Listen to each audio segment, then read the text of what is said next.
This is your first. Stop it, Jack. I was like,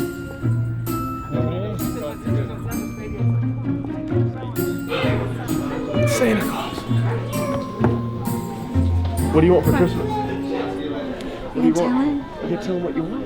You want a new bike? bike. Have some not sticky feet. Yeah, no joke. Some soap. You smell brothers. Gold Bond? Santa? Say Santa?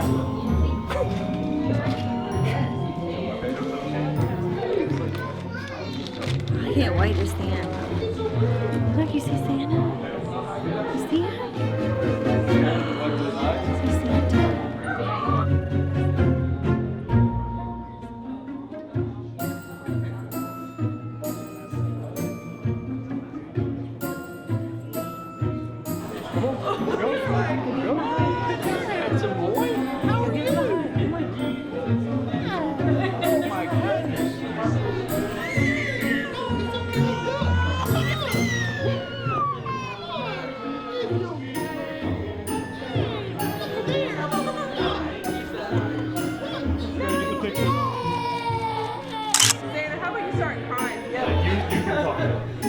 Hey, tell him what you want, Mike. Tell him what you want. Whisper what you want. Tell him what you want. You said it was a secret, remember? Really? Say bye, Santa. Bye, Santa.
Lakeland, where are we going?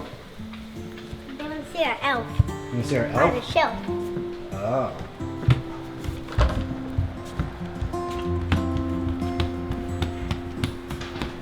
Where is he?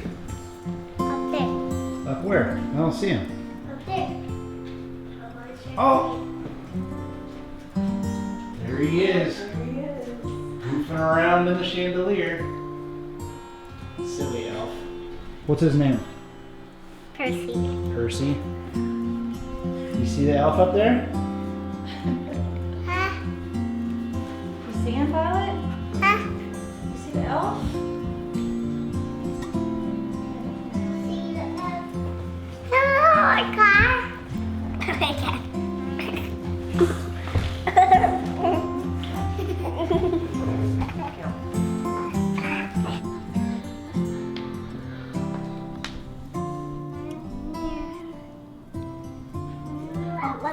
Let her breathe. Hey, what? You can play with her down the barn as the you do. Okay? Give me big huggies. And let her huggies.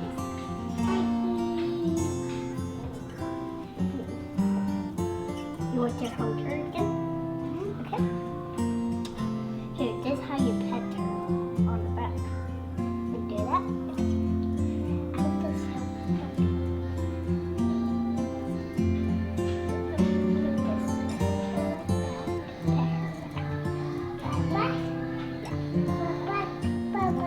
like this.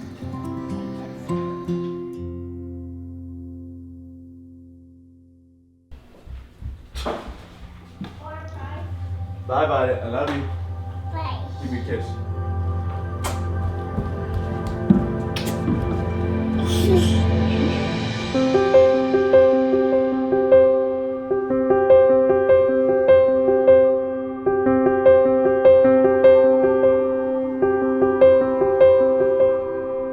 You know, I feel like everything you hear about a third child, it's true. Like she does everything on her own, which is so sad, but she wants something to eat. She goes and gets a ball and brings it to you and points to what she wants. You know, she's so smart. Not that Trice is not smart, but she's just so quick. And I think them being so close in age too, because they're only 10 months apart, she wants to do everything he's doing and what Lakeland's doing, and she doesn't miss anything. 1 kid to 2 kids is hard, and especially, you know, with what I do and how, you know, there's really no days off, and it's hard sometimes for Hill to understand that. And we always decide to have kids right around the time I'm competing. So we had Trice, we had Lakeland during the games, Trice right before regionals, and then fast forward to February, 10 months later, Trice is 10 months old. And we're already, you know, we're starting to figure this thing out, the 2-kid thing. It takes a while once you have, I mean, you know, once you have an extra kid thrown into the mix, like things are a little haywire for a little while. Like I was doing dishes and my phone rang, and she left a voicemail, and it was just, "Hey Hillary, it's me, can you call me back?" Who is she? Lakeland's birth mom. Called her back and I was like, "Hey, you know, how are you?" And not what I thought she was gonna say. And she said, "Hey, I've had another baby and I can't keep her." And my mouth just pretty much hit the floor. Like, I'll be transparent, like I was initially just scared. Like I didn't think that I could do it. Like I didn't think that I could do 3 and 2 so close. And financially, like Trice's adoption was really expensive, and so I got off the phone with her and squalled like a baby, and Rich was like, "What is wrong with you?"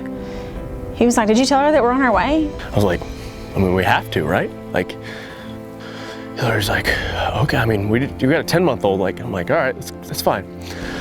So we start doing the whole process and going through it, and then doubt starts to creep into my head. I'm like, "Can we do this? What are we doing here?" And Hillary's like, "We're doing this." And so I'm like, "All right, we're doing this." And I called her social worker, who's like, she's just a blessing. She's always so amazing. And I called her, and of course she laughed at me. She's like, "What are you doing?" I was like, "I don't know. I don't know what I'm thinking." And she goes, "Well, let me check." She called me back, and our home study was only good for 2 more weeks. And Violet was born a week early.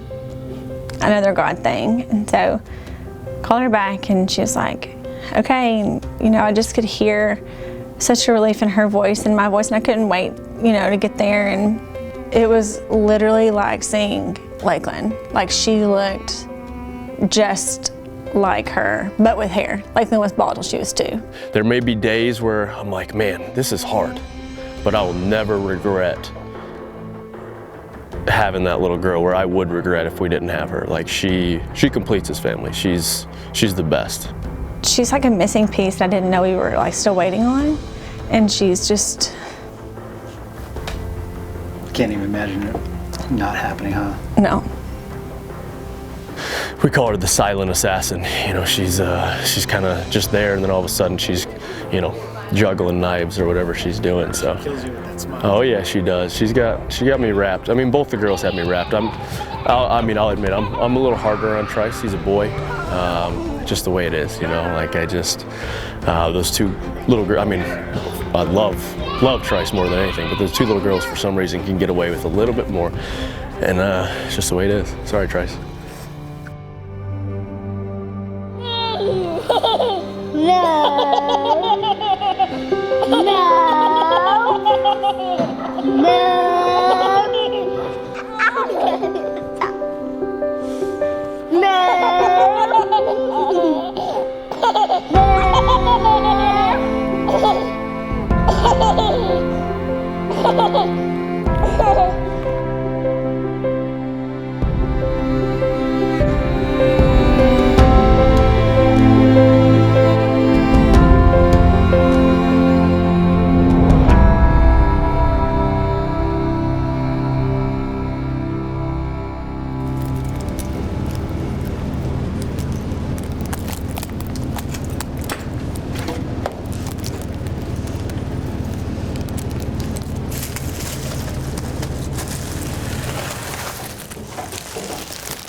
How scary is this? It's the creepiest place ever. It is so scary down here. It's like the Home Alone. You know, the Home Alone basement? That's what it reminds me of. But I'm not joking. If something jumps out of this stuff, like, you better run or I'm gonna blow you down. And I swore, I told my sister, I carried, oh gosh, my watch vibrating. It's unbelievable. Okay, watch your step. You have it? If I fall, I'll catch you you. better quit, no, you better turn that camera off. I'll catch you, but I'm gonna keep going. Oh gosh. Ugh. And now we're decorating for Christmas so that people this weekend can, they are CrossFitters actually. They've been here a couple of times, so we wanted it to be like extra sweet for them. But my sister better get over here and help me because I did not sign up for this. Where is she? This is my sister and I's Airbnb. We've had it for 2 years now, I think. So we inherited some rental properties, and then this is connected to them. And so 2 brothers had come to Mayhem that knew my dad and my grandpa, and they grew up in this house. And so they were going to sell it and came by and asked if we were interested in buying it because they didn't want to see it turned into apartments. And we were like, oh gosh, like we were not looking for more rental property, and we were like, well, we can just kind of see if, you know, try the Airbnb thing and see how it goes. And honestly, it's been a blessing. Like, we've met some amazing people, and it's been fun to, like, people from all over have stayed here. And we keep this book right here, people who've come and stayed, and they've been like from like Hawaii, and for what they come for, like, we've only had a few CrossFitters. Mostly it's for weddings and people dropping their kids from college, and like Australia. It's crazy coming to Cookville. So it's a sweet little house, and yeah, I love it.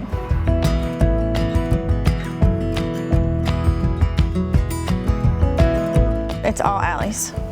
The whole shop's Allie's. It's her degree, her idea, all her thing. She's a merchandise and design major. I'm technically probably just an employee. I'm a manager. Let's give myself a little credit here. Yeah, she's a merchandise and design major, and same thing as our properties, we inherited this one, and she was like, hey, I'd really like to use my degree and open a store. And I was like, hey, I'm always behind you, like whatever you want to do, like you want to open a store, let's do it. And she's like, I think I want to do a boutique. And I'm like, yeah, that sounds so fun.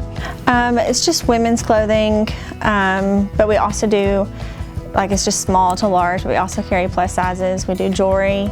Most of our jewelry is from a local guy makes it. I went to college with him. We just like to find local people that make things and carry their stuff. We have a really close family friend she's like our sister, who she's an artist. We sell her paintings and drawings here. Yeah, just a women's clothing store.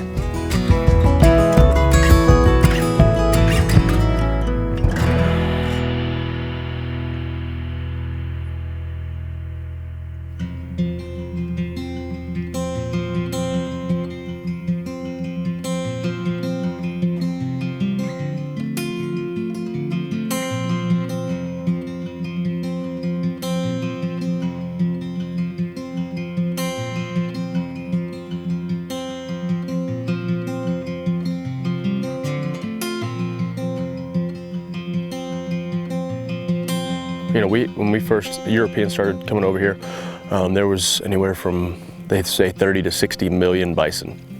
And through Industrial Revolution and just, you know, us trying to combat Native Americans, and the Native Americans relied so heavily on bison, and then also the introduction of, you know, domestic cattle, the disease that was brought over from Europe. The bison couldn't handle, and so basically decimated them into 1,000, like under 1,000. And so some really cool, like, conservationists, some cattle ranchers, some families. Theodore Roosevelt decided to save the bison, and that's where we're at today. There's only, a couple 100,000, and most of them are, raised for agriculture, but there still are some pockets of wild bison, but they're a survivor, man, and it's a pretty cool animal. And I mean, look at these things. They just look awesome.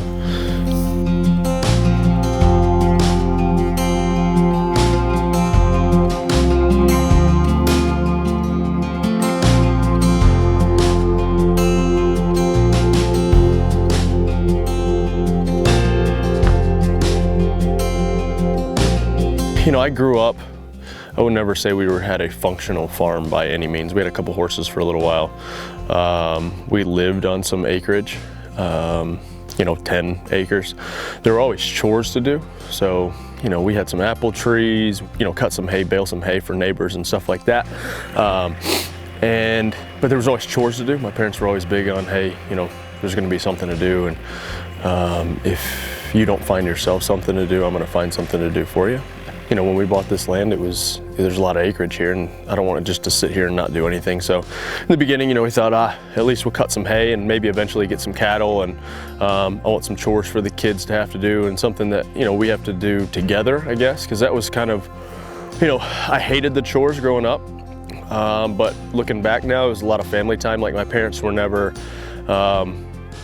they wouldn't ask us to do anything that they wouldn't be out there doing with us. And so I want my kids to have that too. I want to, they have the opportunity to be spoiled and be, for the impolitically correct term, a brat.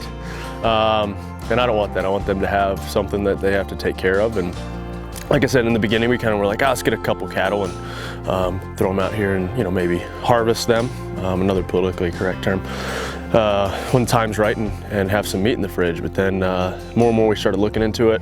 My best friend growing up, Matt Billings, lives up close to us, and we were talking one day about, let's go in on it together and do something. And then the more and more we started researching, we're like, man, a lot of people have cattle, not a ton of people have bison.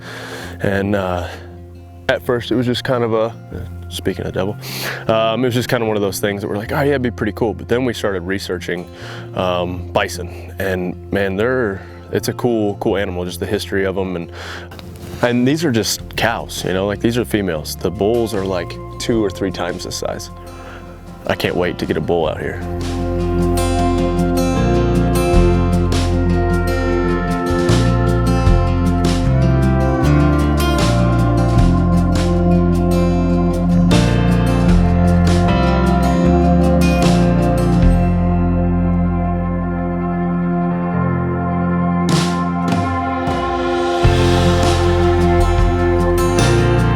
The game plan is to grow the herd, and obviously we'll have some bison here and have some bison meat, and we're working on some bison jerky and some bison sticks as well.